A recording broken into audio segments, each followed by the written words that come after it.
ICQ Podcast episode 451, Using a Noise Bridge.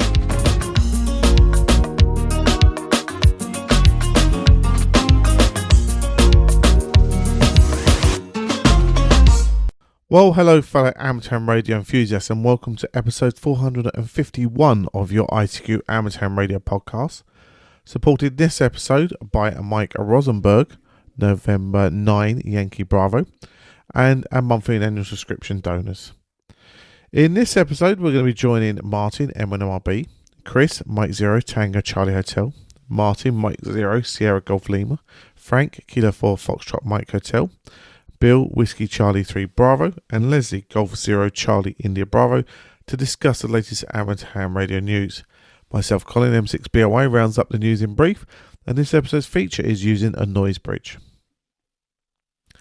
Now, as we always say, this is your ICQ Amateur Radio Podcast, and we really do appreciate the support you give us to keep your show advert-free and producing for you at least on a fortnightly basis. So along with our monthly and annual subscription donors that went to icqpodcast.com/donate, we have a one-off donation this episode from Mike Rosenberg, November 9 Yankee Bravo, who found value in his podcast, and he just says a simple message, and I say spot on, says congrats on your 450th episode.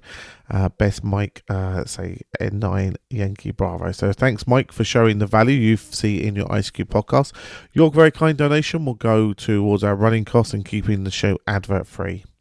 If you find value in the show today or in previous episodes, we'd ask you to consider supporting us by going to icqpodcast.com/donate, where whatever monetary value you turn that value into is always greatly appreciated, as say, and goes to the running of your show. So feel free to, say, contribute and help out. Well, we're going to get on with episode 451 by joining Martin, Chris, Martin, Frank, Bill, and Leslie to discuss and generate thoughts about the latest amateur ham radio news, including Astronomers Fight RFI and schooling in ham radio. As always, hope you enjoy. Well, hi guys, and welcome to episode 451 of the ICQ Podcast and tonight's News Roundtable. Tonight, I'm joined by Mr. Chris Howard, M0TCH. Hi, Chris. Hey, Martin. Nice to be here again. Yeah, good to have you on board. I've also got Mr. Martin Rothwell, M0SGL. Welcome aboard the good ship. Where the hell are we going? Hello. Oh, round and round in circles as usual, Martin, I expect. Have you been on the coffee again? Oh, no, not enough of it, I think, at the moment, mate, but there you go. Hello, Starbucks. Can you hand a delivery to Mr. Butler's house, please? Yeah, double espresso. Thank you. Sorry. You guys did it once when we did it more than once. We're doing a 12-hour session online on the digital talk group, and these Costa Coffee guys kept arriving at my house and ringing the doorbell, and you and Colin were having great fun at getting me loaded on coffee. You didn't turn them away, though, did you? No. No. Anyway, let's carry on. Move to the other side of the pond. We have Mr. Frank Howell, K4FMH. Hi, Frank. Hey, Martin. Hey, everybody. It's really great to be back. Sorry I missed the last one, but Martin, I demand one thing. What's that? That Leslie Butterfields be on the podcast so you can announce him as he's back by popular command. Well, it could be popular command. Popular command. Yeah, right, Leslie, get your butt on the down here. Yeah, Leslie's with us tonight. Mr. Leslie Butterfields, G0CIB. Hi, Leslie. Good evening, Martin, and thank you for that lovely listener that donated some chocolate cake, because I'm munching it as we speak. Yeah, well, that's a good one. And sorry, Bill, normally I put you in earlier than this, but Mr. Bill Barnes is with us, WC3B. Hi, Bill. Last but not least, correct? Oh, yeah. Good evening, everybody. Yeah, you can do impersonations of Leslie if you want, mate. No problems at all. It's better than my one of Frank. Yeah. I don't know. Anyway, let's get started. There's a first news story, and I thought, well, this sounds interesting because it talks about RFI, but its combined technologies help astronomers. RFI. Bill, do you want to go first on this one? Yeah, this was a really interesting story. There's they went through a lot of investigation to figure out what was going on, but basically broadcast signals were bouncing off of airplanes. And I never actually gave this a thought, but I have worked, those high-speed meteor scatter things when you got, a meteor shower going on and you're bouncing VHF signals off of it, off the meteors. So it would make perfect sense that pretty much anything in the air would bounce a radio wave. The other part of this that, I didn't realize until I read the article, the receiver sensitivity that they're using on these radio telescopes that the astronomers are using are so sensitive that even, what we would consider a non-detectable signal, or something we run through WSJTX or something, for instance, is almost non-detectable. They're picking up, even if it bounces off, a little piece of aluminum that's flying at, 492 miles per hour.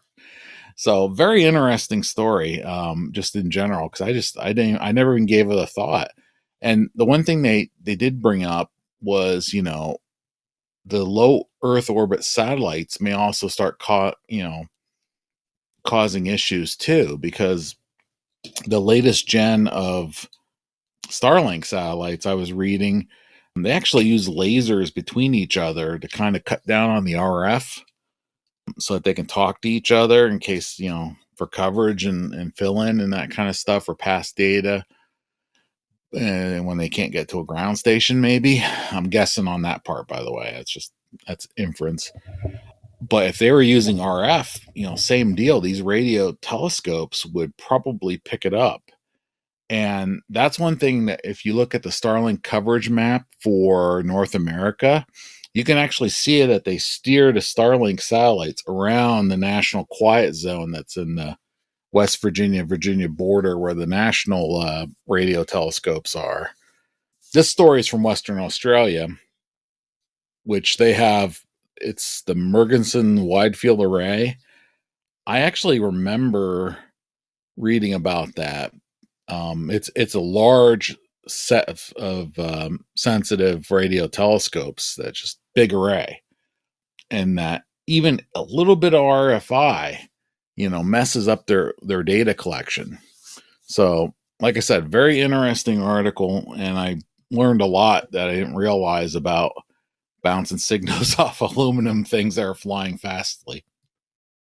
Yeah. Let's just say, I've got my teeth back in now, and I can say astronomers I couldn't earlier. Sorry.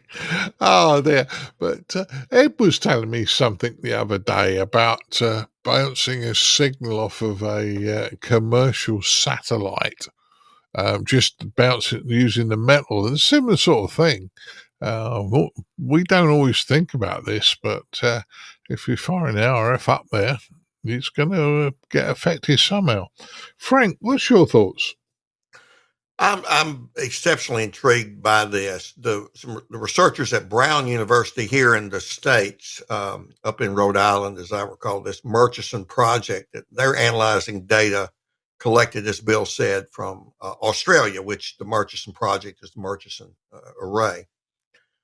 Now, in my academic life, I used to study science, and it kind of gets complex, but how does the science grow? Well, when you start looking at new terms that appear in a body of science, and so you were doing text searching and all this, and now we've got these large language models that can do this very quickly. I want to mention 2, maybe 3 terms that we've made tremendous gains in over the past, say, couple of decades. And if you look in the double E lit on some books, and what are book titles? Remember, I used to be editor-in-chief at Springer Media, large scientific publisher, with that. Near field correction and beam forming. And Bill mentioned and focused on arrays of antennas. And arrays give us gain. Near field corrections clean up things.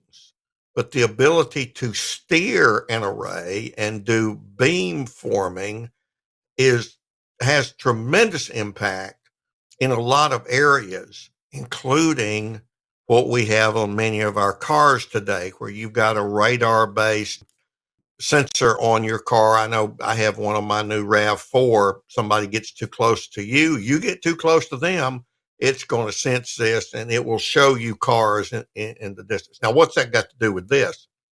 Well, those are the fundamental developmental technologies that go into this.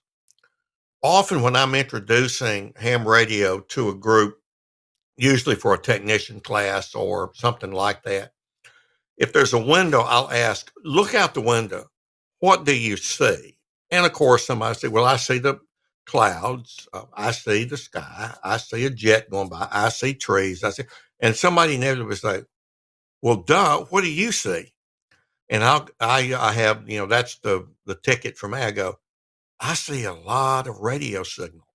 Now, I can't see them with my eyes, but I'm about to show you how we can see them using radio technology. So at an 800-mile level looking down, this is sort of what's going on in this story. And the ability, as Bill articulated, to take what is an aberration in the intended transmission and process, bouncing off of a plane. And remember, we tend to have flight schedules where at more or less certain general times of a day or night, there are planes going from point A to point B. So this to me is extremely interesting because they noted something that was an aberration, that is the RFI, that was because a plane was making the signal bounce, not where it was intended to go. So it's truly fascinating story. And I encourage our listeners to look at the link in our show notes about this story, because you'll see how some of the stuff that are coming into ham radio is based on rocket science, for lack of a better term, Martin. Yeah, it's certainly interesting, Frank. And, I think kind of the general public would look out of the sky, as you say, and say that. And if you said you could bounce a signal off an aeroplane, they probably wouldn't believe you. But in our hobby, there's lots of things that we do that are extremely interesting, and not everybody in the hobby knows it. Leslie, what's your thoughts on this one?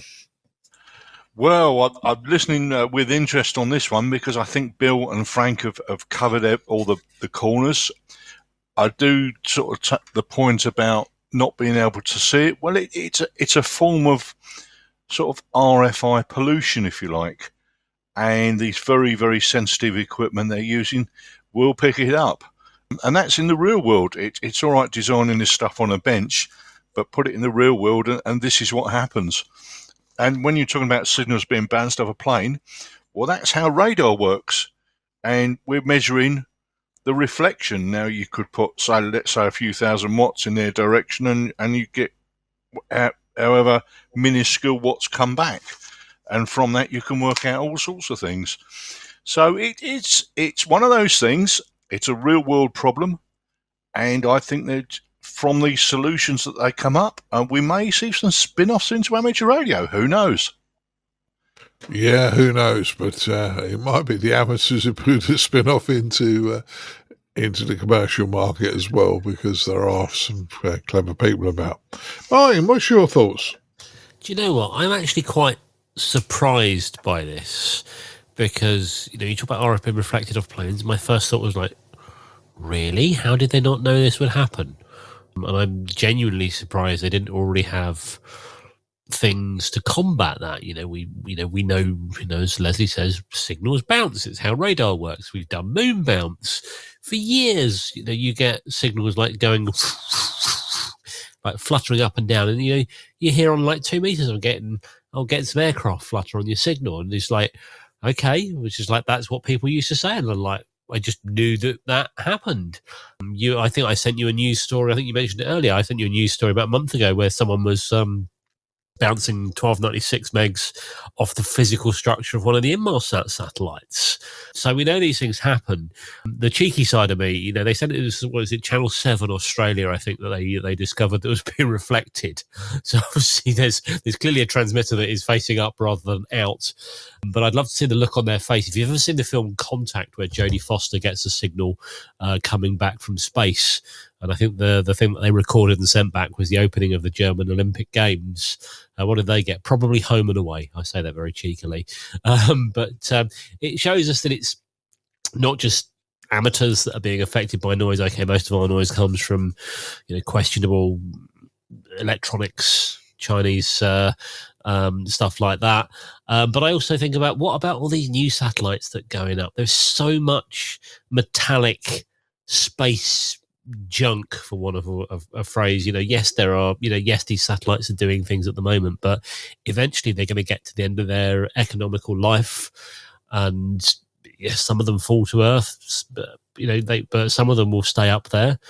And it's only going to be a matter of time. And I'm not saying it's going to happen next week, but before the amount of rubbish that's up there means that these telescopes are, effectively going to be unusable. Yes, you can do, you can put filtering in, and you can come up with new technology to get around that. But does someone perhaps need to think, in the future about limiting what actually you can put up there and what you have to do with it when it's at the end of its life? But with a plane, what's the solution? Either Channel 7 or whoever operates the transmitter needs to find out which transmitter it was and adjust it so it's not pointing up in the air, or do the planes have to fly around the quiet zone? I don't know. Well, I think some of the problem is, guys, is exactly the same as we have with the car key fob locks, right? So we're amateurs. We're interested in transmitting, talking to other amateurs, X, Y, Z. It's bottom of our amateur UHF band. The car fobs are there for locking your cars. Now, if that's created a bit of a problem for people because they can't get in their cars. But it's a bit like the same thing. General public don't know the fact that if we transmit, they can't get in their cars if we're on UHF. And it's a bit like, in fairness, I hadn't got a clue what frequency, or pretty much I know that radio telescopes exist, but I've never used one. I've never looked at one. I've never understood how it works. Probably would if I put the effort in, but I wonder if it's just one of those things where it ain't broke, or it doesn't affect me, so I don't know about it. What do you think, Chris? As Leslie would say, listening with interest. Yeah, I mean, it's good that they've kind of identified what the issue is, and they've managed to find a very innovative solution which may, as the guys have said, make its way into more mainstream applications. Other than that, I don't have a huge amount to say. I suppose in this case, because they're trying to pick out signals from space or space astronomy, as in radio astronomy from space, the signals they're trying to pick up are incredibly weak, and therefore they need to have incredibly, as Bill was saying, very, very, very sensitive receivers. So anything that's any tiny bit of RF that sort of causes interference, I guess, can cause them a problem. So it's good that they've been innovative and managed to find a way around it. So it'd be good to see. We often find that things that start off as quite a niche thing end up working their way into mainstream. So very interesting. Yeah. Well, let's say I think we've all learned something from this one, so that's a good one. Now, next story: getting ready for rapid deployment of amateur radio. Rapid deployment. Do we spend too long setting our stations up? Leslie, do you want to go first on this one? Yes. And the answer to the question is yes. Right. Let's look at it from a radio amateur's point of view. You go into a field, you set your equipment up, and I'm sort of generalising here, but most radio amateurs try and set up for the best station. They're trying to set up for the most efficient station. And to be honest, that takes time. Now, in another life that I did many, many years ago, we're not looking at the efficiency of the station, we're looking about the effectiveness. How quickly can you get into a location? How quickly can you set things up? Things like, and I'm talking HF, things like putting up a vertical, long wires over trees, dipoles, droopy dipoles, that type of thing. So it's very, very rapid setup. Typically, you're looking at putting a mast up, let's say within 20 minutes, half hour, quite easily. Something over a tree that takes a few minutes, but you're not spending a lot of time. And then, obviously, you decant all the equipment, and then you move again when you get some call to do that. And that's really turning the way radio amateurs work on its head. I can see exactly where the guy's coming from. I was chuckling because we used to work that way. It's efficiency is great, but it takes too long, and it really ought to be about getting the equipment up as quickly and running as quickly as possible, and worrying about the technicalities and the niceties later. I hope that's what I've covered. Yeah, sounds interesting, mate. Sounds interesting. Chris, what's your thoughts on rapid deployment?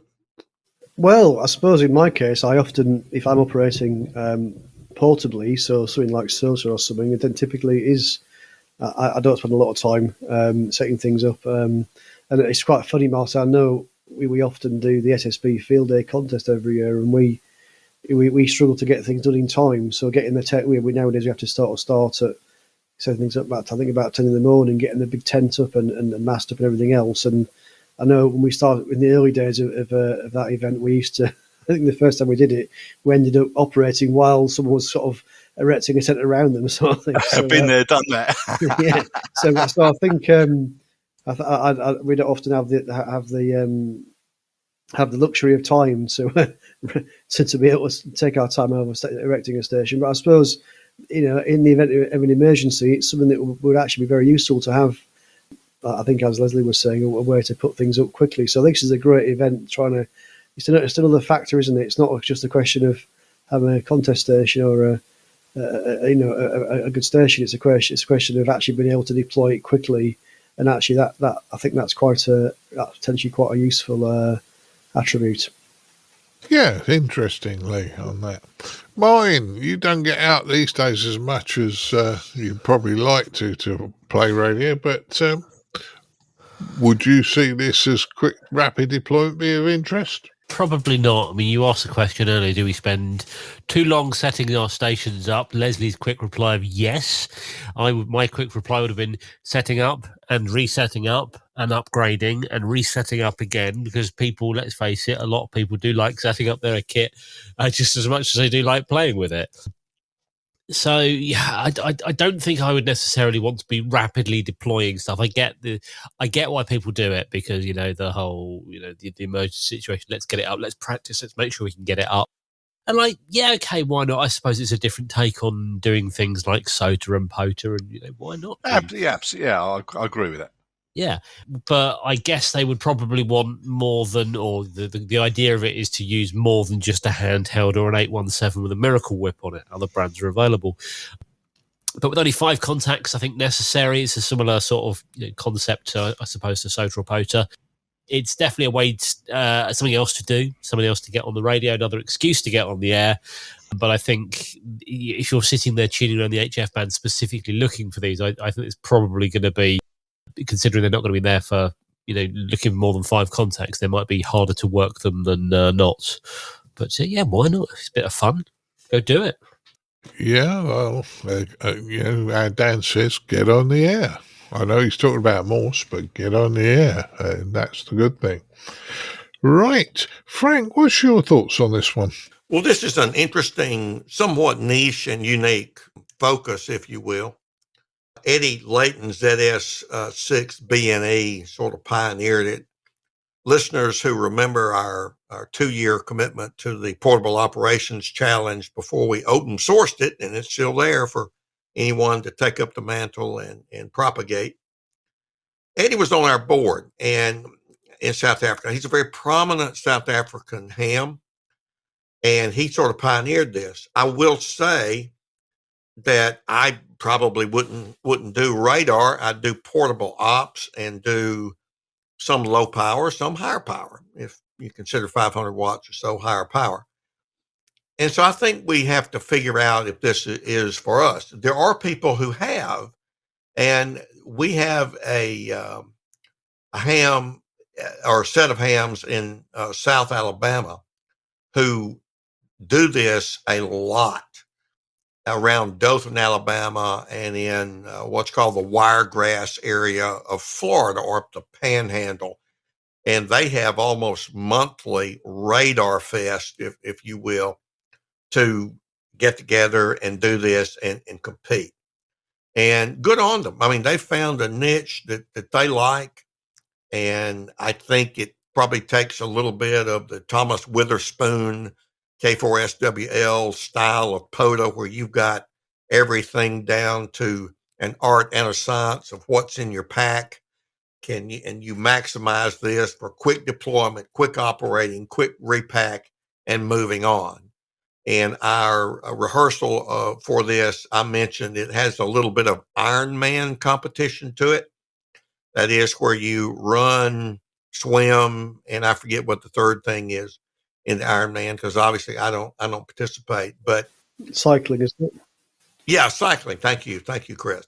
And so, it's not for the faint of heart, if you will, for doing it, particularly if the weather is hot, certainly as it can be in South Alabama, Florida, and South Africa. So good on them. I think it's an interesting niche activity. Yeah, sounds interesting. Bill, last words on this one? Yeah, this is the radar challenge. Well, they call it radar rally now. But I tried this 6 or 7 years ago, and I failed. So they hold it every year on the first Saturday of April and November. You pick 4 hours during the UTC day. And if Saturday doesn't work out, you can do Sunday, but you're going to have a harder time finding people. But basically, you go out, you set up, make 5 contacts, you tear everything back down, and you move. So if you're hiking, which I tried the time I was hiking, you're supposed to go 1 kilometer, at least 1 kilometer, and then set up. If you're bicycling, at least 2 kilometers, and if you're driving, at least 6 kilometers. And you have to get all this done in that 4-hour window you picked.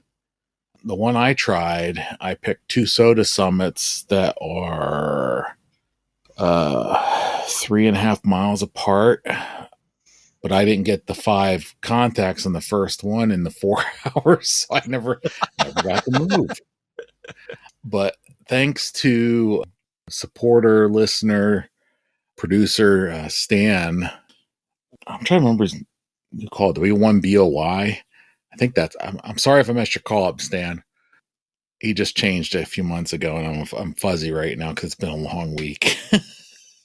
But anyway, he showed me a whole bunch of stuff when I was up to visit them 4 years ago now, I think it was, that he does for POTA and SOTA, and I incorporated them into what I'm doing for SOTA, and now I'm getting to stay. I'm transmitting from, sitting the backpack down on the ground to transmitting. I'm in that 5-minute range on setting up and getting things going. So I think I would be more successful. The trick for me is the first Saturday in April is fishing and one of the hunting seasons.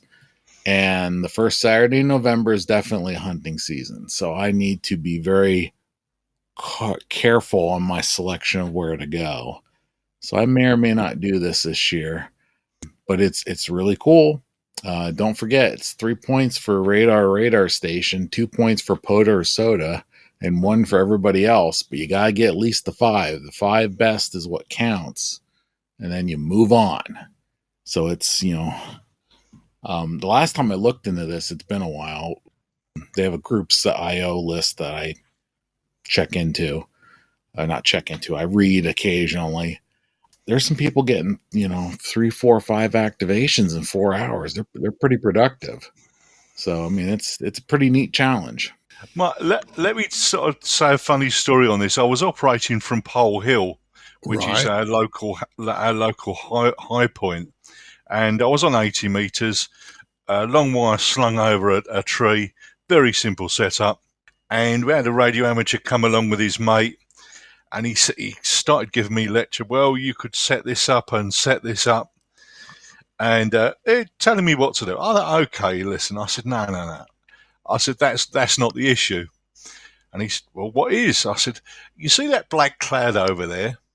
I said, well, when this black cloud gets over me, I've got to be off this hill in 30 seconds. And his mate burst out laughing. He said, yep, good point. Oh, yeah. Well, it's a fun aspect to the hobby. If people want to get involved, great. It's not everyone's cup of tea, but hey. Yeah. I find that if you have a reason to do some of these things, it's far more fun than just saying, oh, I'll do it the weekend. And I always get hijacked. If I don't have a definite reason and I haven't said definitely I'm doing it, I get hijacked. So just do it for fun. Yeah. Right. Let's move to our next news story. And I believe this is a US story, but equally, broadcast students are getting schooled in amateur radio, which to me is a good thing. So if you're learning to be a broadcast engineer, some of the stuff we do is probably very, very interesting or gives you a broader knowledge going forward. Frank, what do you think on this one? Well, this is a really interesting and I think very productive connection. And broadcasting is something that is a kind of a growing interest among young people. My first book was called Making Life Plans back in the 70s, late 70s. And so I studied what career aspirations were and things like this. And if you look at young people in the U.S. today, and this may be gendered a bit, so many young women want to get in broadcasting. In some degree, there's that gendered bias toward a nice-looking young lady being a sports on-field sports announcer. Erin Andrews here in the U.S. has made a few $1 million at least by fitting that bill. And so many young women are interested in sport and getting into it, not necessarily as a participant so much, but as on the broadcast end. And you can do that in weather, and you can do it in a lot of other areas. So that's on what we would call in broadcasting the talent end. In TV, you say, cue the talent behind the camera. So, hey, we're about to go back on camera. And so if you look at this particular story, they're taking people, young people, high school students in Kent County, Maryland, who are interested in broadcasting and teaching them about amateur radio. Well, how will that affect them? My friend here in the Jackson, Mississippi area, George Thomas, W5JDX, who became famous nationally and internationally on the Bob Howell show. Somebody help me with the name of that. I can't believe I'm forgetting. Ham Nation. Yes, thank you. And so George is in his day job, he is an engineer. He handles a half a dozen area radio stations. And George tells me that he wants the company to hire somebody so he can train them. They cannot find field engineers. So I think this is interesting by introducing amateur radio as to some degree that intermediary, because the things that we learn, we just talked about a story where you've got to get an operational kit together. It's got to be efficient, effective. You can't forget stuff. You got to take it out, put it up. You got to get your contacts. You got to take it down. You got to move on. Those kind of operative and ingenious skills on how to solve problems. Oh, darn, the wire broke. What do I do? Really, really helps on the broadcast engineering side. And amateur radio tends to inculcate some of those beliefs. So I look at it maybe a little differently than you read this story. But I see that as adding the depth and introducing people who might be interested more on the on mic, on camera talent side of things, but getting them into the nuts and bolts of the engineering. Yeah, I think understand it's a bit like owning a car. You can drive a car and not understand how it works, but if you've got a little bit of understanding how it works, then at least you can report an issue of what the issue is, not it don't go no more. That's no use to anybody. So I think I like what you're saying, Frank. And yeah, I think any knowledge is good knowledge, and the talent at the front end could be interested in what's going on the back end as well, if they get involved. Bill, what's your thoughts? Pretty much echoing Frank. It's really good that they're taking students and at least giving them some introduction to radio technology and amateur radio. So it definitely will help their career to just, even if they have a slight understanding of how radio works. So it's really, really good. Yeah, I think so. Now, Martin, you've worked for a number of broadcast stations, and you also do a fair bit of RF in your work, although it's probably not your main role. You do have that knowledge. What do you think? Well, I was just reading this, and so they said learning about professional radio have fallen in love with the amateur side of things, and I take offence by that, because we are not amateurs. It's a wrongly named hobby. In any other world, we would be called professionals, but because there is a professional element to it where people get paid, they push us down to being amateurs. So anyway, that aside, the story I don't think said whether the students are looking to be engineers or on-air talent. And I use that in inverted commas because I don't like the word talent for people on the radio. If you work in radio, anything more than like opt-in audio where you're just voicing something and sending it, if you're working in a station, I think you should have a basic understanding of how radio works. If you're broadcast engineering, i.e. the stuff like, as Frank says, like George gets involved with, if you're physically going out, you're engineering transmitters and things like that, personally, I think the amateur radio license should be the basic requirement to even apply. Now, maybe you do that, you're really restricting your things, but you should have a basic understanding of it. If you're on the air, I personally think even a foundation license of some sort would be useful, because the reason I say that, and I know there'll be people who say, oh, you can't expect these people to do it. Well, actually, I remember working on a medium wave radio station. It was at night, and overnight it went absolutely miles. We were low power. We weren't running big power. And, we were supposed to be like 10-mile radius or something like that. And we would get, in the night, phone calls from the other end of the country. And the amount of people that would be like the on-air talent, the on-air hosts, the talent's just a word I don't like using for people that go on stage or perform, because I don't see it as that. But the people that would get calls, they go, why are we getting calls from this? Like, our transmitter doesn't go that far, it's low power, and you try and explain it to them, and they don't get it. And even like FM stations, you get, essentially, Skip, you get times when you are hearing more than one station. You're getting more than one station on the same frequencies, and you like, why is our signal not going as far? Well, we're getting a lot of noise. There's a lot of tropospheric ducting and stuff like that going on at the moment. So I think if people actually had that basic understanding, it would really help them. Especially if people call in, they'd understand why they're calling them from far away, or they'd understand, you're not hearing us at the moment. Basically, there's a load of technical stuff going on that means you can hear other people, other stations. Equally, if you're on air or you're doing something and you call your engineer and say, hello, I've got a problem in the studio, and he says, right, I can tell you how to fix this. If you've got a basic technical ability, and I'm not saying you should take a transmitter apart, but if you've got basic technical ability that you can go into your rack room, flip this cable over, move that and switch that over, then he's going to thank you. So, yeah, I think if you work in radio, in that sense, you should have a basic understanding of it, and the amateur radio license is a no-brainer.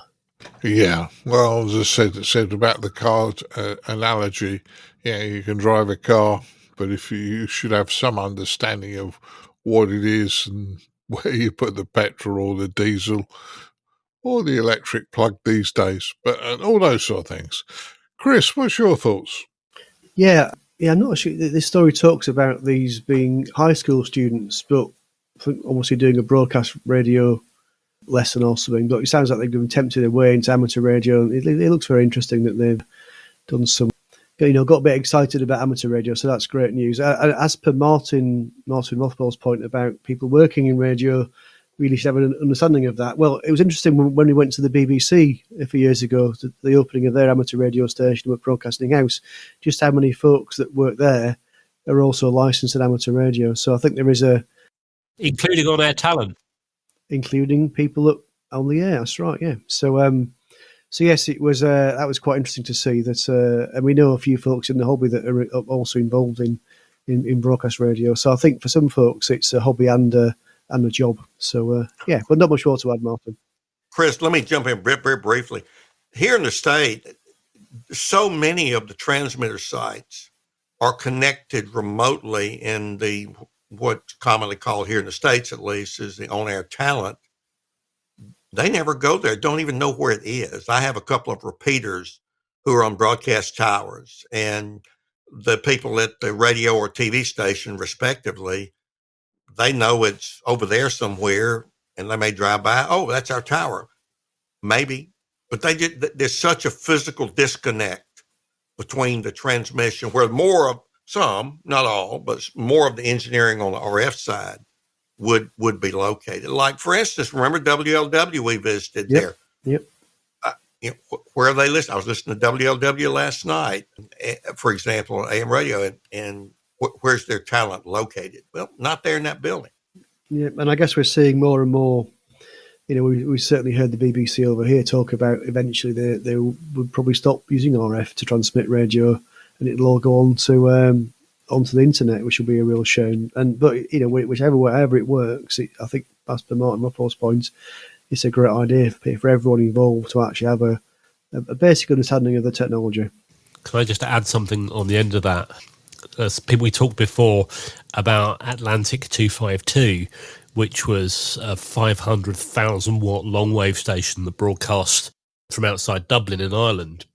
Apparently it was part of your employment, even as an on-air host, that you had to have a trip and a tour around the transmitter building and an understanding, not a massive technical understanding, but you got a tour of it to see the scale of the things, and you understood the kind of equipment that were being used to broadcast your signal, and then you had a much better respect for what you were doing there. So some people have definitely done it. Unleashing the power of the radio signal. Yeah, exactly. Oh, yeah. And I've been lucky to have a tour of a couple of radio stations, and they're very interesting. And more on that another time. Leslie, last words on this one? Well, a lot's been said on this one. I think there's two aspects to it. One is it's introducing youngsters to the broadcasting industry, and it's expanding their vision of the opportunities that are available. And I think that's very, very important in this day and age. And also introducing them to amateur radio.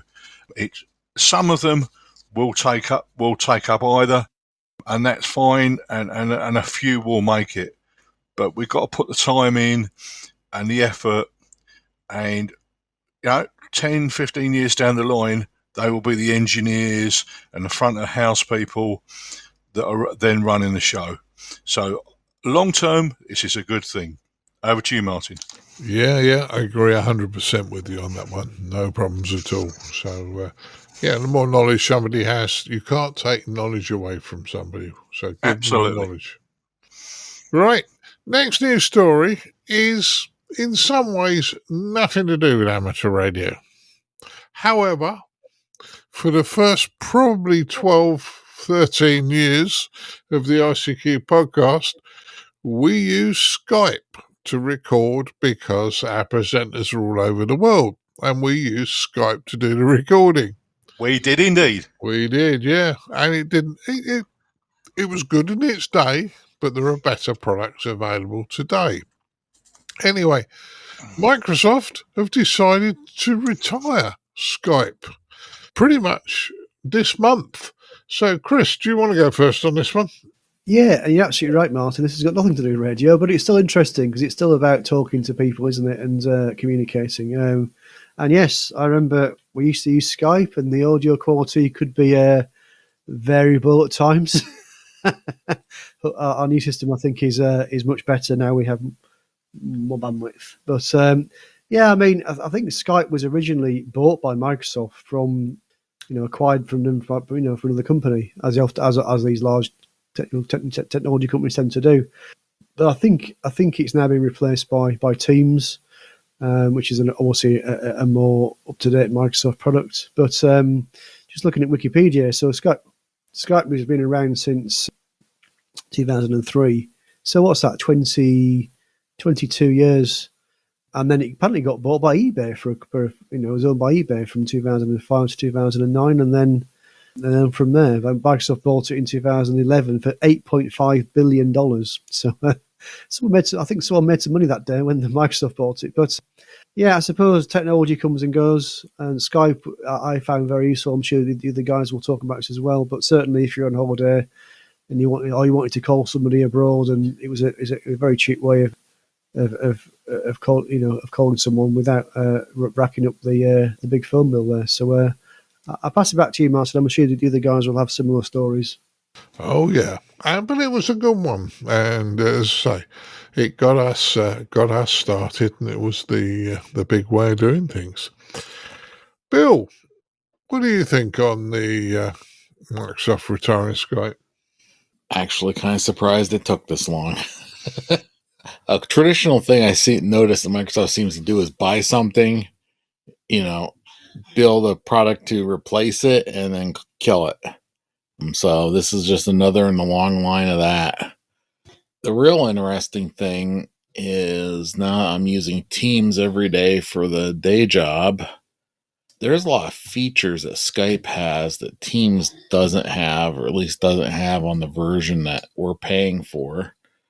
And there's some features that, not available for home use. Like, for instance, the phone to actually dial the plain old phone system. Skype could do that. You could pay Skype and you got an outbound line somewhere to call someone's, landline.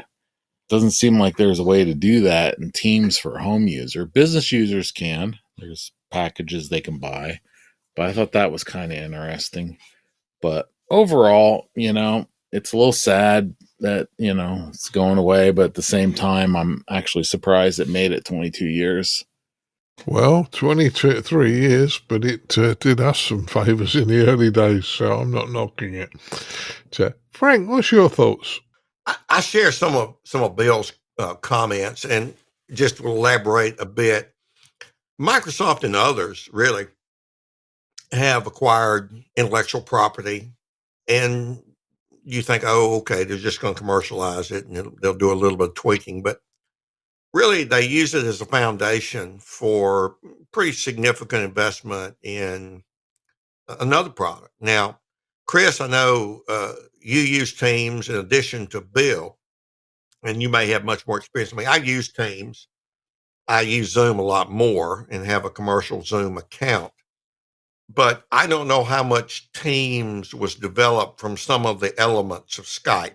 So there's a little bit of that business development. So when we look at $8 billion to buy Skype, if you write that off as you lost $8 billion, well, you didn't probably lose $8 billion. You don't know how much you lost because you took assets from there. So sometimes it's very difficult for us as consumers to know what happened in the product development side of things. But Skype led the way for VoIP to the consumer. I think that's a fairly safe way of doing it. I had my home telephone that was voice over IP from a company called 8x8, the number 8, little x by 8, and loved it. And when we were living in Atlanta but had a home in Starkville, I got to have that number ring in both places, and it was no problem.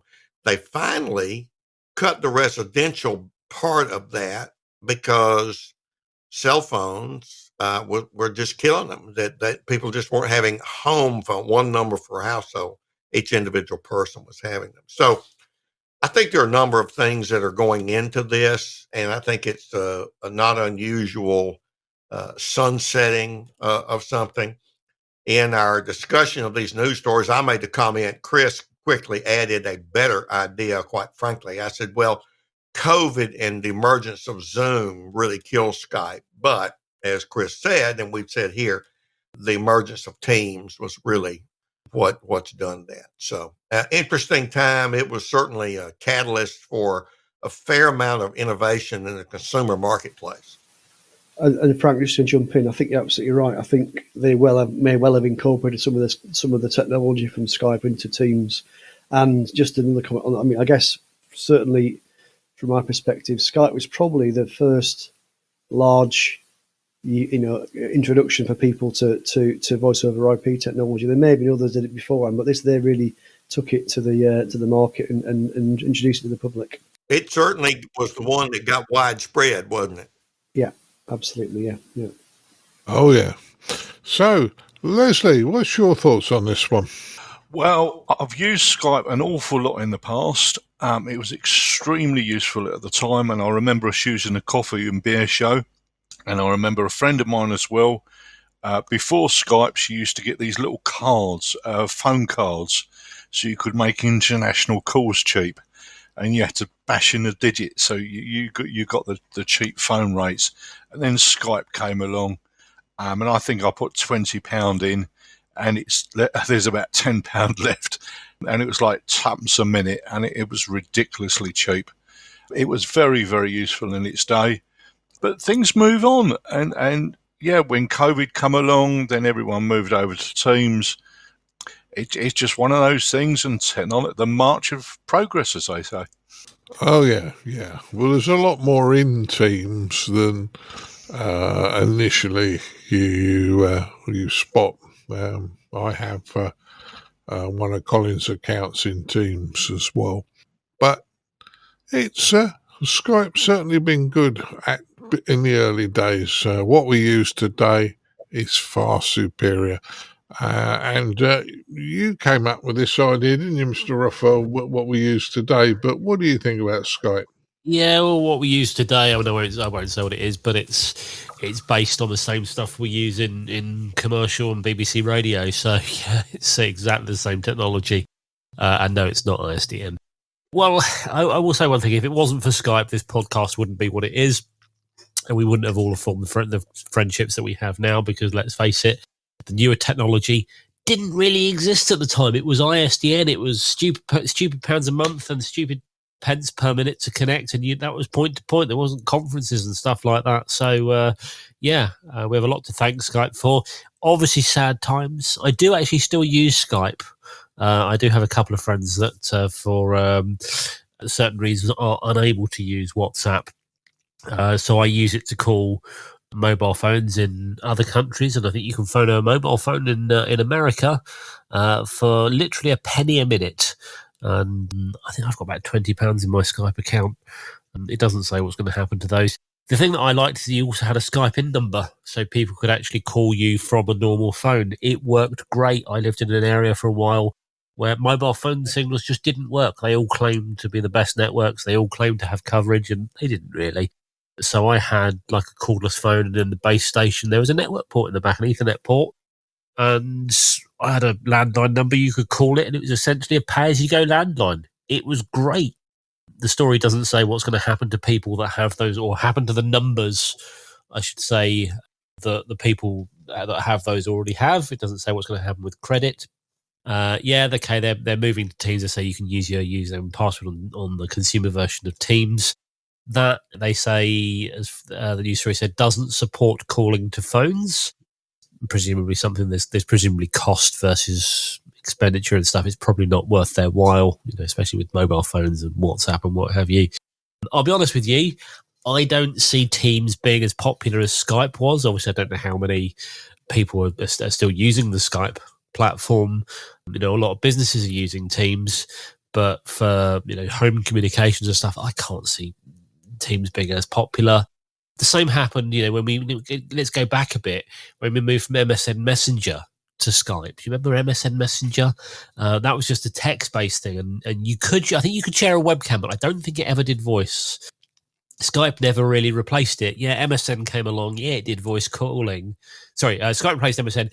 Skype came along. Yes, it did voice calling, but the app it wasn't as good as the MSN one. The text chat facility wasn't as good. People never really did move from MSN. It was like, I don't even think we could bring our contacts across at the time, or at least mine didn't work. And in the same way, I don't think Teams will ever replace Skype. You can argue WhatsApp and things have replaced the text chatting thing, but it's not really the same. But then again, maybe I'm just a Luddite and I'm sat in the past.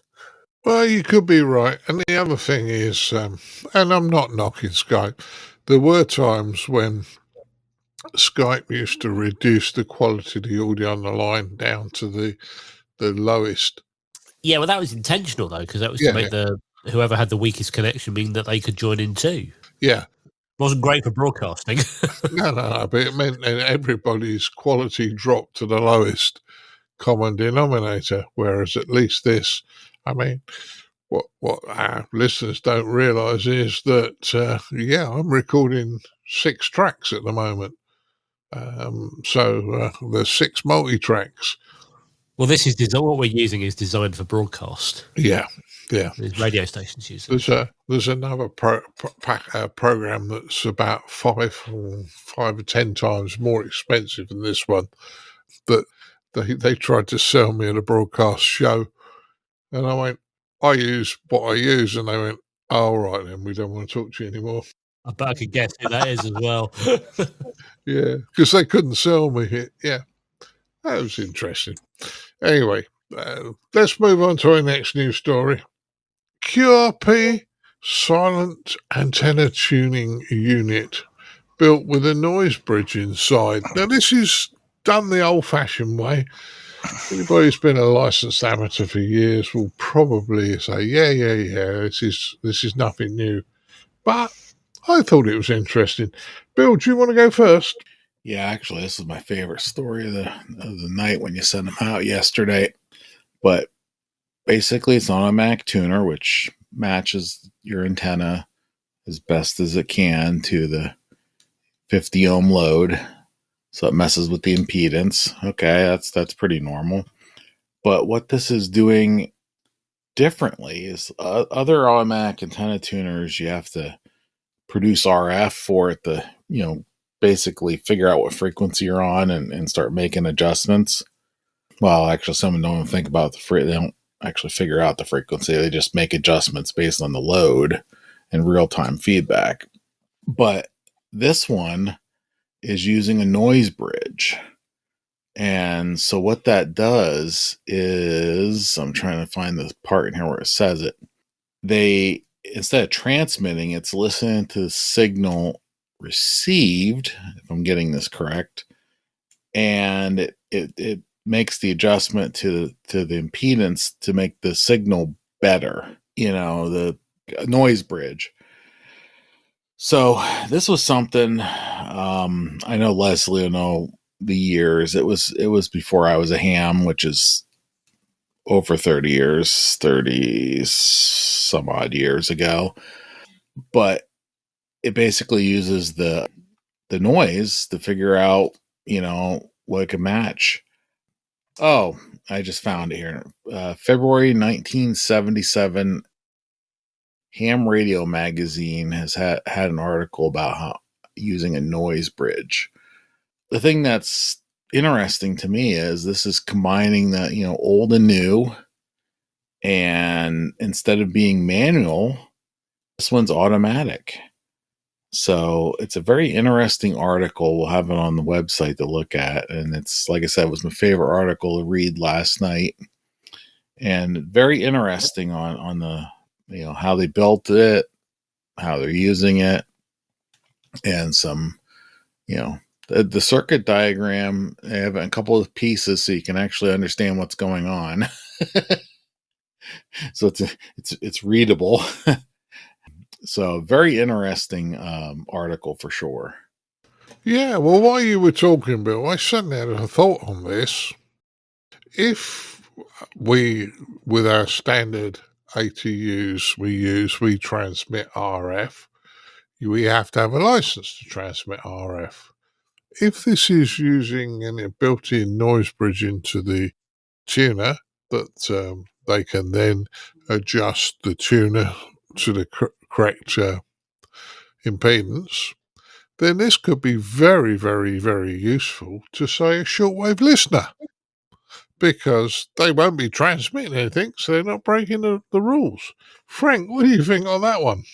I think you have done a pure example of where I was about to go with this. I built a fairly nice digital library of a lot of the old out of copyright restriction journals and magazines, mostly on amateur radio, some on shortwave listening, some on electrical engineering. When I have time, I love to just go back and look at some of those old articles, because what Martin just described will pop out. Hey, okay, this doesn't do so and so, and it does do this and so, and that'll solve a contemporary problem. I didn't know this. Well, it's been lost to history. So I think for optimizing an antenna for shortwave listening, Martin, it would be superb. And that's the beauty of having access to that literature now online. Worldofradiohistory.com has so many of these older publications archived, as does archive.org. So I would use one of your terms, Martin, that you use over on that side of the pond. Brilliant. Well, I think, as I say, Frank, I wasn't trying to be clever. I just suddenly thinking, as Bill was talking about, I thought, well, but you were clever. That's my point. That's a clever thought. Very much indeed. Hang on, my head's swelling now. I'll better pass it to somebody else. Oh, I know who you're married to. It won't stay swollen very long. That's true. Right. Leslie, what's your thoughts on this? Well, I think we sort of just to explain that now. I mean, I know nowadays we have all these fancy analyzers that many years ago it always used to be a bit of a guesswork. But you get one of these analyzers, and you know the ones I'm talking about, and you just go tap a few buttons, and it's bang on the money, and it tells you exactly what's going right or wrong with your antenna. Many years ago, we used to use, I mean, we're talking early 80s when I got my license, and I believe that there was an article in 1978 about the use of a noise bridge. Now, basically what it is a Zener diode that creates some noise, and there's probably a couple of transistors or an amplifier, very simple amplifier that amplifies the noise. And I've actually got a Palomar noise bridge in front of me, it's in a rather yellow box with a rather faded manual. It's right in front of me at the moment, and that's what we used to use many, many years ago.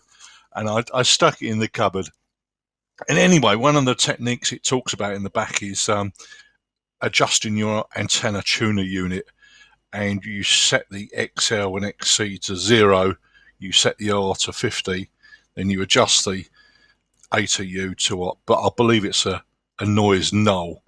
I'm sure they will correct me on that if I get it wrong, but it's a long time ago since I've used it. But it's an old technique, and they've brought it back. This happens, there's nothing new under the sun, and well, let's just see where it takes us. Oh yes, and as you say, it's just resurrecting things that can be done. Martin, your thoughts on a QRP type silent ATU? I mean, it's an interesting concept. I'll be honest with you, I wasn't really sure what a noise bridge was. You explained it to me earlier.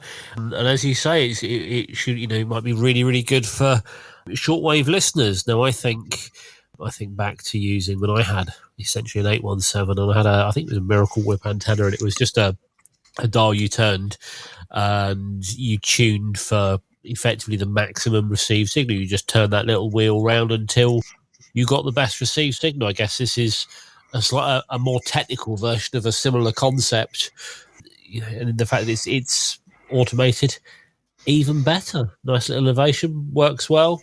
Go for it. Oh yeah, it works well.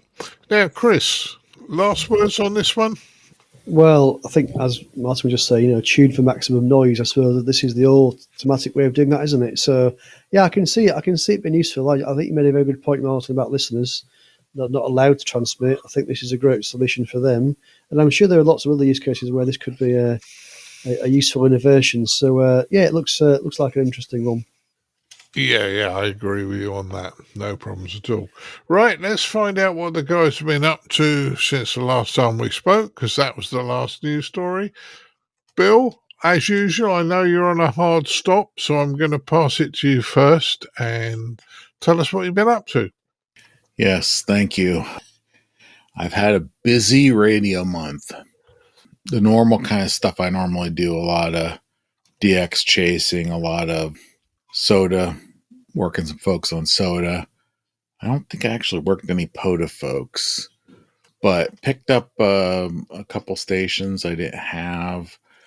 But interestingly enough, and I just don't have words for this. I participated in the ARRL International DX CW contest. Now, the listeners may or may not know, my code skill is poor. I got my 5. I'm about at 12. I did do the level 1 CW ops course back in 2018. Yeah, I'm looking on the wall here. Yeah, 2019. So I briefly had a small window where I was almost competent. And, I didn't listen to Dan, because you should always listen to Dan, KB6NU. I didn't get on the air every day and make a couple QSOs. And so therefore my skills just fell apart. So I joined the Long Island CW club.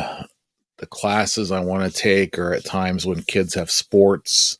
So I've been doing a lot of the online training they have and the stuff like that. So I'm kind of building back my code speed, character recognition. I'm still not very good at instant character recognition. I still sometimes have to type it in or write it. But that's okay, because I end up working, and this is going to blow people's minds. I end up working for about 3 hours, and I blame Stan, by the way, W1BOY, because he did a COA contest back in January and did amazing. So I spent about 3 hours a couple weekends ago, and I ended up working 53 stations. Most of them on 15 meters. 15 meters was wide open when I was on it Sunday morning, and I got a whole bunch of QSOs. So working a CW contest is stressful. I have no idea how fast they actually were going, but the fact that we have DX spotting and the signal report is always 5NN, and then you had to copy the power. And a lot of folks put in letter abbreviations for their power. So instead of sending 100 for 100 or 1000 for 1000, they said they would send, K. Well, at whatever speed they were sending K, I missed a lot of Ks, but KW, I got that one. I was good on that one. 1 TT for 100 watts, or, that was kind of interesting. I worked no QRP stations, but I ended up bringing my country total up, because the goal this year, I don't know if I mentioned this last time, I had like 16 countries confirmed on CW for the DXCC award. And I have a mixed certificate and I have a digital certificate. I have a phone certificate. I could apply for it anytime. I don't have CW. So I started the year with 16. Today I'm at 35. So we're marching our way towards 100 by the end of the year to see if I can work 100 countries on CW and get them confirmed and go apply, rejoin the league, and go apply for another piece of wallpaper. So that's the goal. And I snicker and I laugh a little bit, but it's good. It gives me something different to do this year than my normal just chase every DX station alive. Now I'm chasing with purpose. And that's all I've been up to this month. Well, sounds like an interesting thing you've been doing, so it's a good one, Bill. And as I say, that's pretty good. Frank, would you like to tell us what you've been up to? Because you didn't make it last time, but I know you've been pretty busy working with me on a few things as well. So, what have you been up to? Yes, I missed last time. My wife had a colonoscopy procedure, and I needed to be there to support her. And it happened to be on the Wednesday when we do the recording. So I've been involved with several things, and I'll try to go through them briefly. In collaboration with an Arkansas ham, Luke Williams, AE5AU, and Bob Whitty, K0NR in Colorado, I put together a database of current hams who also have GMRS license. There's been a lot of speculation about that and some guesses and things. Well, Luke has put together a really neat online app. It's free to use at gmrs.app, GMRS app. And you can enter either a ham or a GMRS license number, and it'll find the alternate license if there is one. Now, I've geo-referenced all of those. There's about 100,000 who have both licenses. And so I'm beginning to look at where they're located and some things like that. So I'll have some things at k4fmh.com at some point in the future. So trying to put some data together on how much GMRS and ham overlap and things like that. I've been pushing along 2 new vertical antennas, and they're kind of inspired by 2 things that really affect hams. Inexpensive things on AliExpress and what some other people do on YouTube. Now, the well-known ham Colin Summers M0OPX has had his adjusted vertical or adjust antenna for a number of years. And it's a little bit like a DX Commander with a vertical fiberglass pole, but he uses an open-faced fly fishing reel to spin up, in his case, stainless steel wire. Well, I ran across an inexpensive carbon fiber telescoping fishing rod on AliExpress. There are a lot of them, but it's the first one I've seen that is 43 feet long and at only about $1 US per foot. So I spent less than $50 for a 43-foot telescoping fishing rod, and it's much smaller than, say, the MFJ telescoping rod. It's not meant necessarily to be a permanent installation. So what did I do? I sort of used Colin's idea of a fly fishing reel, and I found a resin one, a very small one, for about $10 on Amazon. So some wire, some very flexible wire that does not have a memory, wound up on the reel, and the wire fished through it like Chuck KK6 USY Ham Radio Adventures has done on a different build he did. And how do you get it onto the pole? I thought, well, you can use clamps, you can do those things, but these neodymium magnets are very, very strong, these little earth magnets. And I bought a couple of strip magnets, and I put that rod, it just pops on to the lower part of that 43-foot fishing rod, and you have your wire antenna, a little fishing leader onto the top of that pole. You pull it up, you've got a 43 or 41-foot vertical. Now, how do you then mount this thing? Well, some people have used camera gear, particularly the little camera gear that you add onto a light fixture tripod just to hang another light or another camera or something else. And it has 2 little crab claw-like C-clamps on either end that you can tighten or loosen. And they'll swivel around and mount in sort of any fashion. So that can go to a picnic table or another vertical rod. You can twist that thing around and also clamp to the pole. Now, I've used this using it with a 9-to-1 Unen. So you've got a 41-foot random wire vertical. And how do you store all this? Well, I've been buying some inexpensive Archer's quivers, some little plastic tubes that have a screw-on end on either end with a sling. And it has a rubber mount inside for arrows, but you can manipulate that so you can mount this stuff inside. And so everything is there. Well, there are other things on AliExpress. There's a shorter 18-foot carbon fiber rod. I don't remember what I paid. It was, as Martin likes to say, the square root of nothing almost. And a YouTuber, ham radio rookie, who is Ben, VE6SFX in Canada, he put together one with a carbon fiber pole that he called the Magic Tenna. And he used Faraday tape, and he would just run a length of tape on each of the sections, take it apart, run it on each of the sections, put it back together. And when you pull it out, you just rotate each section so it makes contact. Then you've got a 17, 18-foot conductive strip. Well, Faraday tape is largely made of nickel, and that's a little bit lower on the conductivity table than is copper. Copper's got higher electrical conductivity, and yet it's relatively cheaper than gold or silver, which has greater conductivity. But more importantly, I had a lot of copper tape in my storage box. So I made a similar antenna using narrow copper tape.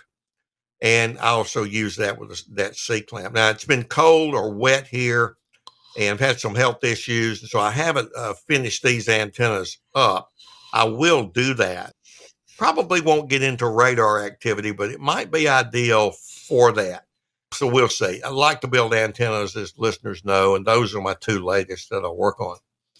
Another thing that has been going on, readers may know that our colleague Colin Butler, M6BLY, published an article in Radcom about the work that Martin and the Sutton and Cheen Club has been doing with a library in London on smart radio. And Colin had a very nice article suggesting libraries are a great place to reach the market for potential hams. It was read well enough that there was someone who wrote in a letter commenting on it in the next issue. That was Glenn M7FTJ. He had a nice letter, very positive. He was not so sure that libraries in the United Kingdom may draw a crowd like Gallup says over here in the States. Well, if you question something like that, that's just the results that you need to get a statistician cracking, right, Leslie? So I got the data in the United Kingdom for library use. Downloaded all the data. They have a nice survey series, been going on for 7 or 8 years, and I put the data together to see if Glenn's comment is correct, because he said library use was down in the UK. Well, it is for the year he looked at. But if you go before then, and then the year after then, here's what you find. He was looking at what COVID did to public library use in the United Kingdom, just like it did here in the States. And yes, it declined, and he caught that decline with 1 year of data. And here's the statistician's finger wagging. You never infer a trend from one time slice, right, Leslie? Yeah, I'm chuckling in the background. Been there, done that. and I'm not picking on Glenn. It's you know, I've got the advantage of having a PhD in a subject and years of training, but my ears perk up when there's one slice. And Glenn offered to work with RSGB to market to people about outreach to libraries, and I applaud that effort or his offer. Now, Ed, the editor of Radcom, says he's going to publish a brief paper that I wrote and sent to him about that in a future issue. So I've been working on that, and I think it will be a good thing for RSGB to engage clubs and individuals and people like Glenn, who said he can do some social media marketing. So that was another thing that I'd been doing. Well, as they say on American television, but wait, there's more. I've been writing some investigative journal articles at K4FMH.com. I began my career in the news business, and I've been focusing on the ARRL. There's been a lot of uproar of the dues increase, declining membership, a lot of speculation and things. And so I've tried to write some articles where I put together the best data available, as well as talk to people both at ARRL who are current board members, past board members, who are staff there, and that sort of thing, to find out really what is going on. So I've written some articles. There's been crickets from officials at the ARRL. I don't expect them to respond, and I'm kind of not writing for them. I'm really writing from the membership. They've gotten quite a bit of reading, about 1,000 a day when I release a new one. And just, I think listeners may know me well enough now, but I'll say it anyway. This isn't trying to bash the ARRL. I'm a life member. I'm going to be there. I'm a volunteer for them. I want to make the organization better. And they screwed up over the dues. How can we come out of it? How can we make things better? And by me pointing out in a constructively critical way, at least from my intentions, I hope that readers will see where there are some things that can be improved. And if the current board doesn't want to do it, elect somebody different. And that's really how the market responds to something like that. And finally, my wife and I had COVID a couple of weeks ago, but both being vaccinated, and with the medicine Paxlovid, as the commercial said, if it's COVID, Paxlovid, we were back on our feet within a week's time. And finally, I got a third clear result on my PSA test from the Mayo Clinic. That's 3 down and 3.25 years to go, Martin. So that was some good news as well. I'll just end with this. They have an ingenious way of doing this. I went back up to Minnesota from Mississippi the first time before they kind of released me, but they ship a little box to me through U.S. mail. I get the box. I go to a commercial lab locally that they have a contract with. They pull some blood. They clot it for a few minutes. They centrifuge it. They put it back into a styrofoam box that is in this kit. They put a prepaid Federal Express shipping label on it. I go to a Federal Express office. They recognize the package when I walk in the door. I'm done. And 24 hours later, I have my results. Just incredible. I have nothing but great things to say about the Mayo Clinic. But 3 down and 3.25 years to go, Martin. Well, Frank, that's absolutely great news, and I'm glad that Mayo Clinic certainly looked after you, and good news on that. I know you and Beverly had COVID, which really knocked you a little bit. And I have seen pictures of Frank's antennas that he's working on, and they're very, very interesting. So, yeah, that was a good one, Frank, I must admit. I think, yeah, you've written some interesting articles on the ARRL. I'm this side of the pond. Possibly it doesn't affect me because I'm not a member, but I can see why certain ARRL members should be asking questions like you are. Yeah, I think it's criticism, but it's criticism in the right way. So good one, Frank. Right, Leslie, what have you been up to since we last spoke? Right, first of all, I have to say, Bill, well done on the CW. That excellent results, and please keep that up, Bill. Great CW operating, and news from Frank. Good stuff, Frank. Anyway, what have I been up to? Archive. I've been working on archive work for my local radio club, trying to find out how the club origins, and there was quite a lot of clubs in the UK around the London area and other parts of the UK as well, and France and Germany. And just trying to piece together how our club was formed, and trying to do it not by opinion, but trying to go by what the documents tell me. And some of them you've got to be very careful of, because they refer to other things. It's sort of a bit misleading and leaves you up a blind alley. So it's just trying to piece together a picture at the moment. So, and there's about 6,000 documents that I've managed to go through, all the shortwave, about 6,000 documents and photographs. And I've been going through a lot of these shortwave magazine archives that Frank mentioned earlier. So that's one thing I've been quite busy on. And radio-wise, I've been messing about with an old favourite radio of mine. We got it out, and somebody mentioned it, and I got out an ICOM 202S. And I thought I'll bash it out and get that going. So I know it's working, but we got some reports to say the Mull site I chucked out was being heard, which was great, a little test signal.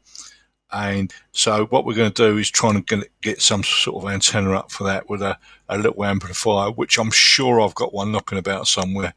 But it's just have to go through the myriad of stuff I've got. So anyway, that's all the news from me. I guess like all of us, Leslie, you got all sorts of stuff, and I forget about some of the stuff I've got, and then we come across it. Oh, one thing I forgot to mention. Thank you for the lady that gave me the chocolate cake. It was lovely. Well, there you go. You got looked after. I'm sure that the rest of the team are envious. Never mind. Right, Martin, what have you been up to since last time we spoke? Well, do you know what? In the last 5 minutes, I've actually been chatting to my wife on my PMR radio that is here, because she was calling me to let me know what's going on in the house for the kids and all that sort of stuff. What have I been working on? Squeezing in more radio channels at work on our radio mics. We've had to get some more radio mic channels because they are in such high demand. Fortunately, the PMSE, Program Making Special Events team at Ofcom, are very helpful, and they can help us get those all sorted out. I've installed 4-meter radio in my car properly again. It was sort of, I didn't have one for a long time, and then I kind of missed it, and I had one just sort of sat on the floor / under the seat. And it was never really practical to use there, so I've now mounted that properly in the car, both the antenna, and I've actually mounted the radio in the car as well, where it's nice and usable. Had some nice contacts on there. And not quite radio, but definitely electronics. A friend of mine gave me an old AV receiver that he'd had for ages, and he sort of upgraded, and this one just, he didn't use it anymore. He said, look, you can have it. It's going in the skip. I don't want it anymore. And he gave it to me, and of course the reason he gave it to me, I didn't realise it at the time, is because it doesn't work. And when you tune through, when you set this AV receiver up, the functionality of it, the picture comes up on the screen and everything like that, and you could tune through, and like if you put it to like an FM station, it would tune through it, find the frequency, the RDS would come up, it would tell you the station name and what have you, but no sound ever came out the speakers. And I spent a bit of time Googling, and it sort of said, yeah, you should have this little symbol on the screen, on the little LED screen, and that never came up. And I can see, you shine a torch on it, you can see where the thing should be, and but it wasn't lit up. And I spent some time Googling, and I got a YouTube video. I found multiple YouTube videos saying, like, yeah, this brand and this brand and this brand all use this one particular, I don't know, DSP chip or whatever, some kind of chip that's inside it that controls it. And this chip runs really, really hot. None of them put heat sinks on them. And basically, after a while, they just unsoldered themselves. I thought, oh, geez. And I looked at it, and I found a couple of videos of people literally with microscopes, and they were solder wick in, they were cleaning it all up and putting new solder balls on. I thought, I don't have that. If I've got to do it, I don't have any of that equipment. And, you could take it into a professional place to get repaired, and they're going to charge, more than the thing's worth to fix it. So I thought, well, I've had a go before. Why not? I've got a little heat gun, and it's not a proper soldering heat gun. It's one that you use for it's like £12 off of Amazon. It's one you use for like doing heat shrink and things like that, rather than get like the paint stripping heat gun out. So I just like 30 seconds with that over the top of it, a little bit of liquid flux poured in at the side. And I thought, this thing doesn't work anyway, does it? I've got nothing to lose.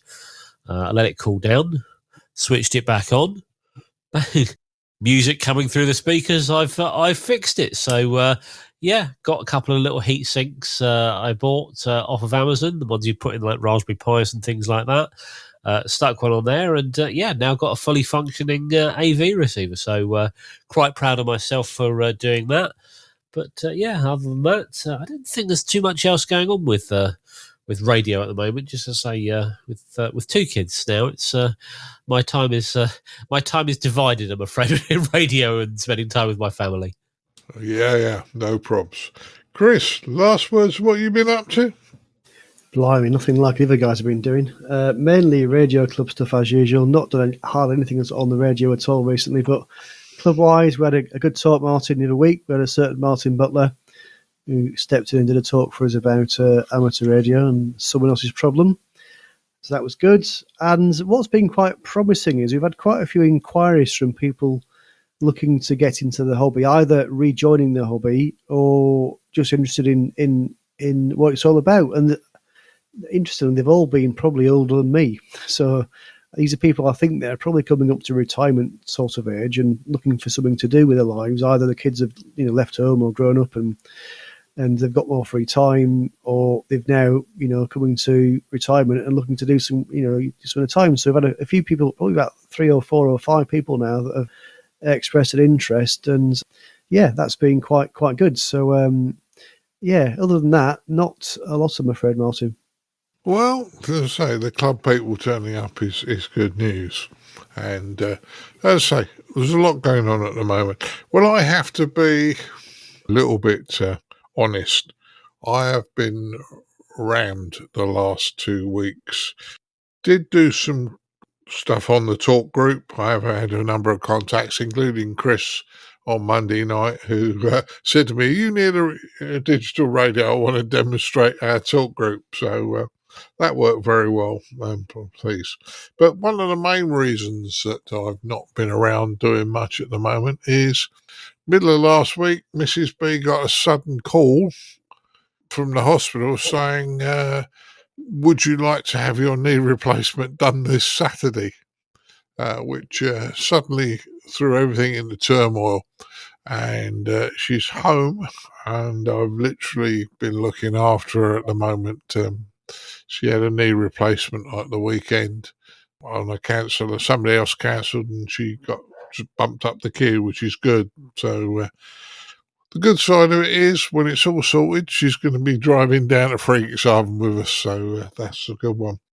The only radio I've did, I joined the Pennine Ham group club meeting on last Wednesday, and Jonathan Hare, G1EXC, did a talk on building a 2-element 10-meter N fire array. And that was very, very good talk. If you're interested, go and have a look on YouTube for the Pennine Hams, and they publish all their meetings straight up onto YouTube, and you can see the whole talk which Jonathan did. But that's about all I've done in radio, because I've been busy with Mrs. B. So there you go. Right, all that's left for me to do now is to thank the guys for turning up, and we'll move on to the next part of the podcast. I'd like to thank Mr. Chris Howard, M0TCH. Yeah, thanks, Martin. Thanks, guys. Another a good one. No problems. I'd like to thank Mr. Martin Rothwell, M0SGL. It's been fun. See you next time. Yeah, I'd like to thank Mr. Leslie Butterfield, G0CIB.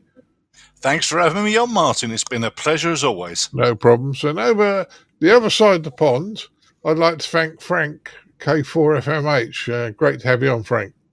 Great to be on, and glad that my command performance was met by Leslie being here today. Well, we try and make sure Leslie turns up. Oh, it's a real shame that we have a clean rating and we can't, and we've never ever published people making mistakes. Oh, I've made lots of them. We all have, but they've never been published. They've never been published because I think people who would turn up for an interview, if they knew we were keeping bloopers, probably wouldn't turn up. I'd be gone. They're all on the cutting room floor. The fact that we haven't ever swept the cutting room floor is neither here nor there. I would never publish them, mate. Don't you worry about that. Anyway, and Mr. Bill Barnes had to leave us earlier. He was on a short stop, but we thank Bill as well for joining us tonight. So, guys, I'm going to say 73s, and we'll move to the next part of the podcast. 73, guys. 73. Keep your amateur ham radio podcast advert free by donating less than a length of coax. Visit www.icqpodcast.com/donate now. For all the news, links and information, visit www.icqpodcast.com. And now it's time for a look at the news in brief for me, Colin M6BOY. We start off with news here that this weekend starts off British Science Week, and as amateur radio enthusiasts, etc., we can help take part. One of the ways taking part are schools in Taunton and Ormskirk, the Kingsmead School, and then the St Anne's Catholic Primary School are taking part in radio-related activities. Also, as well, clubs in South Derbyshire and Ashley Ward's Radio Club will be involved in events that are open to the public. And also the Menshed groups in places like Crowthorne and Wokingham will be active using a special event call sign of G8 Echo Yankee Mike, and would appreciate contacts, particularly with other Menshed groups that they can arrange from there. So lots of activities that are taken on. The RSGB outreach team are helping to work with these teams in partnership with the Radio Communications Foundation. They're going to be providing as well things like FM radio receiver kits to 15 schools, university scouts and youth groups to build. So lots going on this week to promote the radio hobby across British Science Week, and as I say, it'll be great to hear some of the activities that have been going on. The ARDC will host its community meeting on the 15th of March. It's taking place online using Zoom. Community meetings become a tradition of the group. It's a chance for everyone to be kept up to date on things they're working on and the grants they've made available, an opportunity to share ideas and opinions. So we'll create a link to this for you that you can get involved in. You have to sign up for the ARDC's email newsletter to receive the link for the event closer to the time. So certainly, if you're not a member of that newsletter, check that out. Good news for people who enjoy their satellites. We've been advised here by AMSAT that SO124 FM repeater is now active. It was launched on the Hazar as Spain Oscar 124. There's the code SO124. It has an FM repeater, and the upload frequency is 145.925 MHz, and the download frequency is 436.885 MHz. It supports as well APRS and FSK telemetry as well. So again, a great opportunity there to work that station that's just come on air. So I say enjoy that satellite repeater. Right, now we're going to head over to our features episode, and this episode's feature is using a noise bridge. As always, hope you enjoy.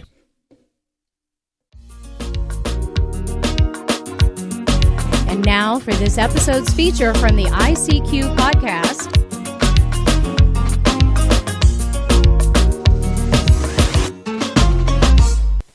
Hi guys, for this episode's feature, I wanted to elaborate a little bit more on the noise generator that we talked about in the last news episode. Now, as we said in the news story, this is old technology, but a noise generator could be something you'd be interested in. There's a number of different circuits on the internet for you, but what I'm going to say today is give you a bit of an overview, and if you are more interested, then obviously look up which one you can find. Now, there are two types that I've found. One which is just that it generates noise and you can set your SWR on your ATU. There's another one that generates noise and has a variable capacitor and variable resistor, and you can read off the scale what the impedance is and what the resistance is. Both are very, very useful. Your mileage may vary which one you would prefer. Anyway, what are these noise generators? Well, in fairness, they start off being a way of generating what is known as white noise. Now, white noise generators are very, very expensive at times. However, for us at the amateur market, we found a way of making this cost effective. Now, White noise, you can generate up to several hundreds of megahertz. So I would suggest you could probably generate up to at least 200 megs, the white noise, when you're looking for setting up an ATU. And by the time you get up to 2 meters, you don't really need an ATU anyway. So that's the idea. Now, how do they generate this white noise? Well, as Leslie said, what they do is they look for the breakdown phenomenon on a Zener diode.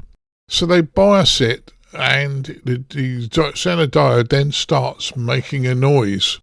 Now, for most circuits, we don't want that noise because we want a nice, quiet device. But in this instance, we're using the Zener diode to make some noise. Once that noise has been made, and it won't be very loud, we then put it through multiple stages of amplification. Now, depending on what you're trying to do, depends on how many levels of amplification you do. And coming out the back end of it, you have a wideband noise source that you can use in the first instance to set up your ATU so you don't have to transmit. And as I said in the news story, this could be useful for a shortwave listener. So, here we go. You set up your noise generator, you connect your receiver to the receiver socket, the antenna to the antenna socket, turn it on, and then you adjust your ATU so that it's the lowest sound. You're looking to try and mute the noise, and when it's muted, that is when you are tuned to the best SWR on your aerial, and away you go. What I will say is be very, very, very careful you don't go into transmit, because you'll blow the hell out of the poor noise generator. So you cannot use a noise generator while it's connected or transmit at all. If you do, as I said, you will generate smoke almost immediately. You'll burn various bits and pieces out. You'll probably burn half the semiconductors out as well. So, with that in mind, if one comes up at a rally, you've got to be buyer beware. Has somebody already blown this thing up, and because it doesn't work, are getting rid of it? Now, all the circuits I've looked at are fairly easy to repair, so I wouldn't say it was a no-no. What I'd say is don't spend a lot of money on something at a rally if you don't know if it works, and you're going to need to know, in fairness. Now, that's one type.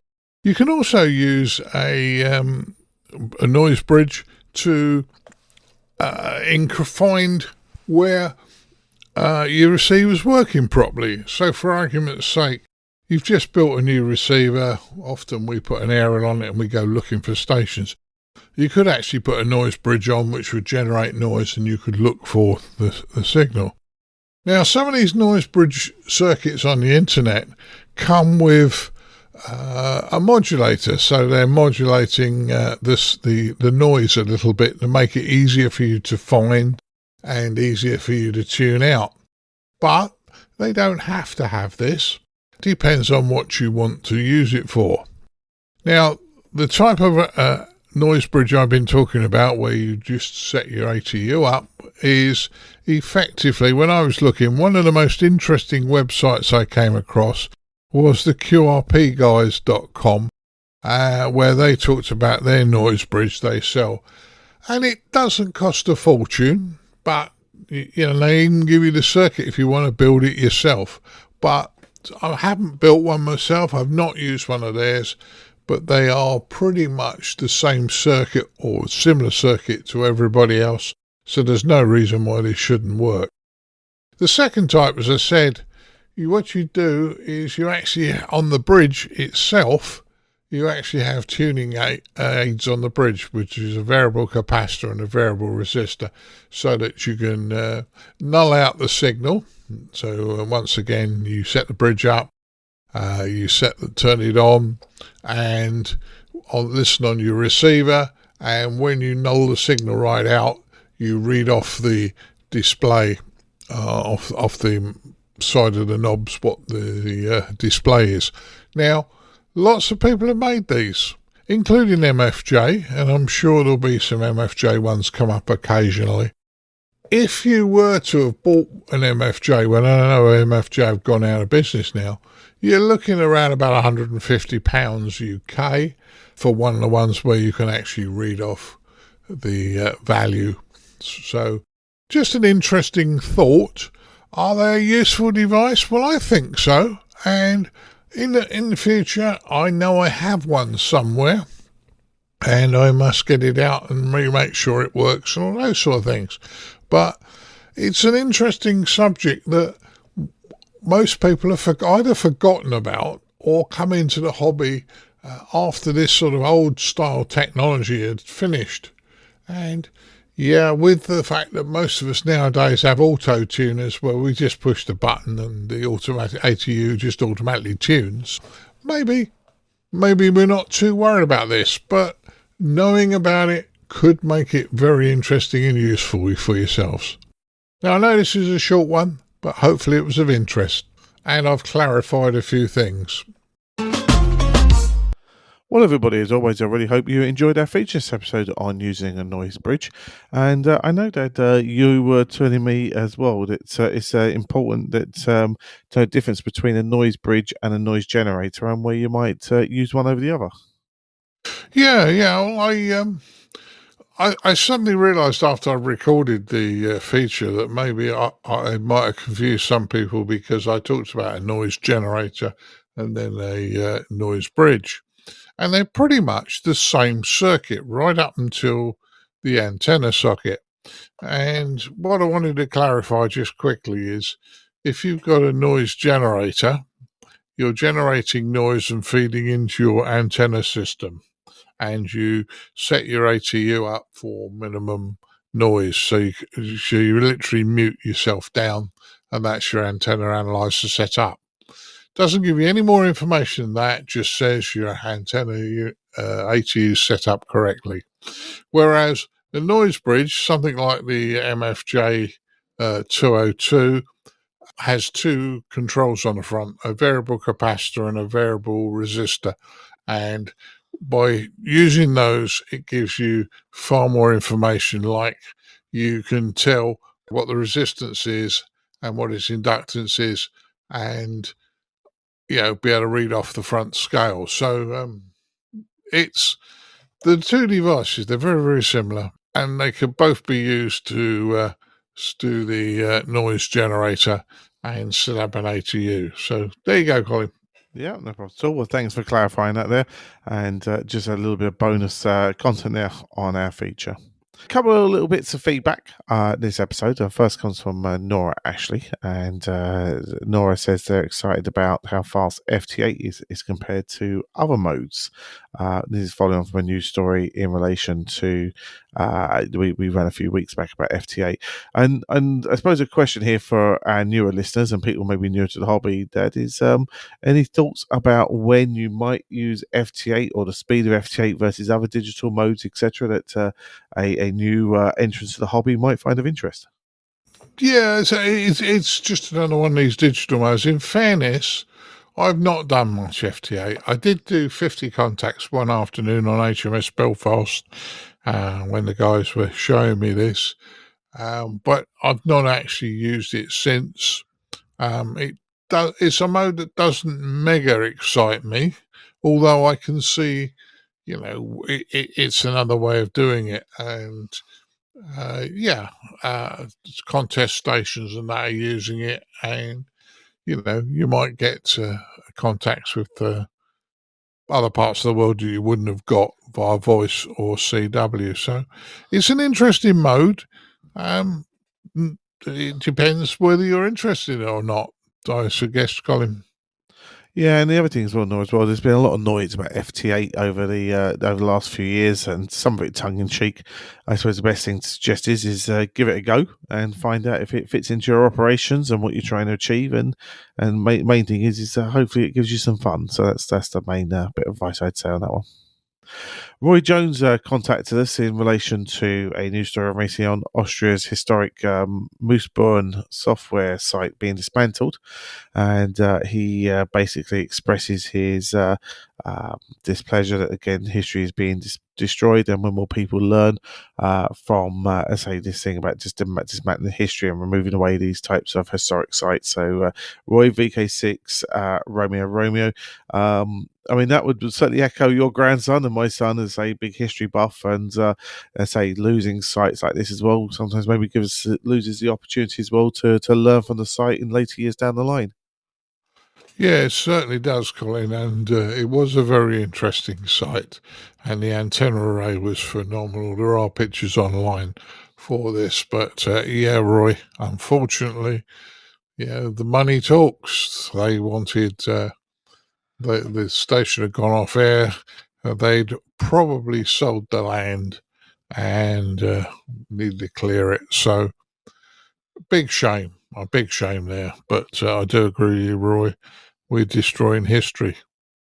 Yeah. Now, so we can keep history going by continuing to produce your ICQ Amateur Radio podcast every fortnight with your kind support. And so the best way of doing that is to think of the value you receive from the show and go to ICQpodcast.com/donate. And you can do what our monthly and subscription donors have already done, and what Mike Rosenberg and November 9 Yankee Bravo have done. And that's help us pay our way. Keep our bills paid, and keep your ICQ podcast advert free. So what we'd say to you is, if you've got benefit from today's show, please do consider whatever you can send our way to show that appreciation. And as I say, everything there goes towards our running costs, keeping us advert free, and keeping us producing your show for you every fortnight. So please do consider us. Well, we'd like to thank our friends and colleagues who helped us out with their time and gave us their opinions for you to, consider, and certainly help you express your own. And we'd like to thank Chris, Mike Zero Tango Charlie Hotel, Martin, Mike Zero Sierra Golf Lima, Frank, Kilo 4 Foxtrot Mike Hotel, Bill, Whiskey Charlie 3 Bravo, and Leslie Golf Zero Charlie India Bravo for helping take part in the news roundtable. So many thanks, guys, for joining us there. Right, I think that just about wraps up episode 451 of the ICQ podcast. You've really got a very special job this weekend, because Mrs. B is convalescing post-surgery, and I really hope you've got very special treats to look after this weekend to go along with a cup of tea. Yes, certainly have, Colin. Certainly have. We looked after your mum. And yeah, she had a knee surgery, a knee replacement, just on a week ago. And went to see the physiotherapist today for her first visit. And they were very impressed on how she's recovering. So, it's good. I wouldn't say she's not in pain at the moment, but we'll find her something nice, and we're looking after her and making sure she's okay. Exactly. So I'd say I've never expressed it, but I'm sure everyone else will join me as well to wishes Miss B a speedy recovery. And I know she was in great spirits when I phoned her the other day. So yep, we certainly do wish her well. Right, guys. Well, we're going to bid you all 73s. We look forward to catch up again in a fortnight's time, and look after yourself and continue to enjoy the hobby. 73s all. Yeah, 73.